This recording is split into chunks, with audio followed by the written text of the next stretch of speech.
the hero of independent Britain and Nobel Prize winner in literature, who stopped the Nazis by winning World War II, Winston Churchill. He was born in 1874. His father, Lord Randolph Churchill, was a member of Parliament. He and his grandfather were viceroys of Ireland. Churchill, who stuttered in his childhood, would later earn the Nobel Prize in Literature in 1953. He spent his childhood years in boarding schools. He later studied at the military school. After graduating from school, he joined the army and took part in various wars. However, during the Boer Wars that broke out in India and Africa, he preferred to do more journalism and worked as a war writer in different newspapers. Later, he resigned from military service and started working as a journalist. He was captured while serving as a journalist during a war in Africa. After living a captive life for a while, he managed to escape. When he returned to his country, the articles he published about his life as a prisoner and his escape story attracted nationwide attention. Using this interest, he managed to enter the Parliament when he was only 25 years old.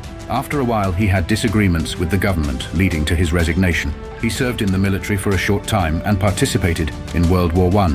Even though he failed in this war, he took on various ministerial duties in his country after the war. He was appointed as Prime Minister after Neville Chamberlain, who was incapacitated with the start of World War II. After this appointment, he gathered the War Committee and gave them the speech, "I have nothing to offer but blood, toil, tears, and sweat. We have before us an ordeal of the most grievous kind. We have before us many, many long months of struggle and of suffering. You ask, what is our policy? I will say, it is to wage war by sea, land, and air, with all our might, with all the strength that God can give us, to wage war against a monstrous tyranny never surpassed in the dark and lamentable catalogue of human crime." He made his famous speech in America before the war. We shall fight in France. We shall fight on the seas and oceans.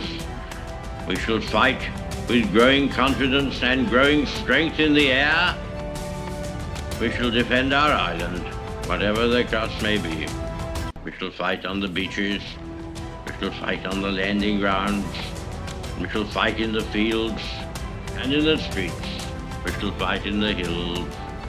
We shall never surrender. With the support of the United States, he managed to end World War II. Although he lost the election held after his first term as Prime Minister, he managed to become Prime Minister again in subsequent elections. Due to health problems, he had to resign and retire in his last term and spent the last periods of his life fishing and living a quiet life. He died of a stroke in 1965.